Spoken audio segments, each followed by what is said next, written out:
और अब बात आतंक के गुरु जाकिर नाइक की। केंद्र सरकार ने जाकिर नाइक की संस्था इस्लामिक रिसर्च फाउंडेशन को आतंकवादी विरोधी कानून यूएपीए यानी कि अनलॉफुल एक्टिविटीज प्रिवेंशन एक्ट के तहत बैन कर दिया। जाकिर नाइक पर विदेशी चंदा लेकर धर्मांतरण और आतंकवाद को बढ़ावा देने का आरोप है।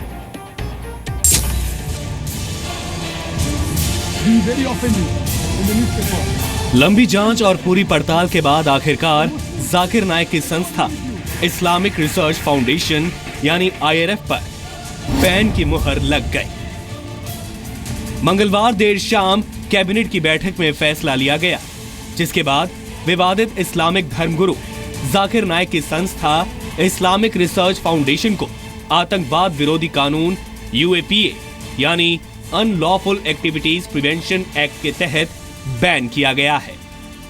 ये पहले से तय किया गया था कि आईआरएफ को बैन करना है और उसके बाद जो है सबूत इकट्ठा करने की कोशिश की जा रही थी। उनके कई स्पीचेस जो 10-15 साल पहले दिए गए थे, उसके टेम्पर्ड वर्जन में से कुछ स्टेटमेंट्स निकाल करके बताया जा रहा था कि ही प्रमोट्स टेररिज्म। ये जो है बिल्कुल गलत है।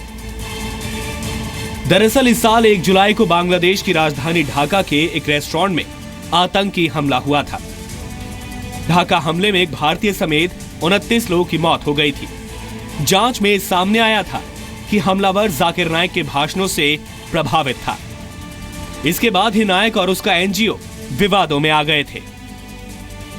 55 ऐसे टेरर एक्यूज्ड की लिस्ट भी तैयार की गई थी, जो कि किसी न किसी, चाहे वो सिमी हो, चाहे फिर लश्कर तोयबा हो या फिर इंडियन मुजाहिदीन हो, अलग अलग ग्रुप से संबंधित थे और जो कि ये अपनी जांच में ये वाली बात एक्सेप्ट कर चुके थे कि उनके ऊपर इन्फ्लुएंस रहा है कहीं ना कहीं जाकिर नाइक की स्पीचेस का, उनकी लिटरेचर का। और उसके बाद अब जाकर भारत सरकार ने अपनी कैबिनेट मीटिंग में ये फैसला लिया कि जाकिर नाइक की जो संस्था है IRF Indian Islamic Research foundation, उस पर 5 साल का बैन लगा दिया जाएगा। इसके बाद सरकार ने जाकिर नाइक और उसकी संस्था के खिलाफ जांच शुरू की। जाकिर नाइक की संस्था पर आरोप लगा कि उसने विदेशों से मिले चंदे का धर्मांतरण और आतंकवाद फैलाने के लिए इस्तेमाल किया। मुंबई के 4 छात्र जाकिर नाइक के भाषणों से प्रभावित होकर आईएसआईएस में शामिल होने गए थे। इसके बाद केंद्र सरकार और महाराष्ट्र सरकार ने जाकिर नाइक के भाषणों की जांच की, साथ ही विदेश से मिलने वाले चंदों की भी जांच की गई। जांच रिपोर्ट के बाद कल सरकार ने जाकिर नाइक की संस्था पर बैन लगा दिया।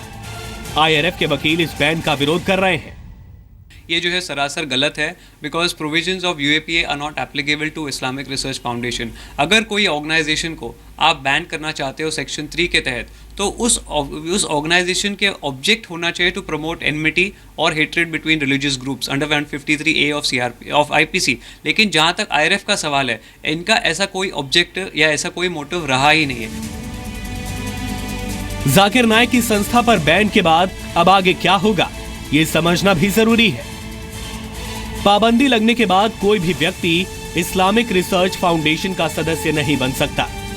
अब ये संस्था ना तो कोई बैठक कर पाएगी, ना ही अपनी गतिविधियों के लिए फंड इकट्ठा कर सकती है। फाउंडेशन की मौजूदा संपत्तियों पर सरकार का कब्जा हो जाएगा। इस्लामिक रिसर्च फाउंडेशन पर सबसे बड़ा आरोप नफरत फैलाने का है। विवाद के बाद खुद जाकिर नाइक भारत नहीं आया है, यहां तक कि अपने पिता के निधन के बाद भी वो मुंबई नहीं आया। अब इसके आगे किस तरह का लीगल वे वो लेंगे और किस तरह का लीगल कंसल्ट वो करेंगे और आगे क्या क्या ऑप्शंस उनके लिए बचते हैं, इसके ऊपर न तो जाकिर नाइक और ना ही उनके लीगल एसोसिएट्स ने अपने पत्ते खोले हैं। कैमरा पर्सन प्रफुल्ल परिहार के साथ अंकुर त्यागी, जी मीडिया, मुंबई।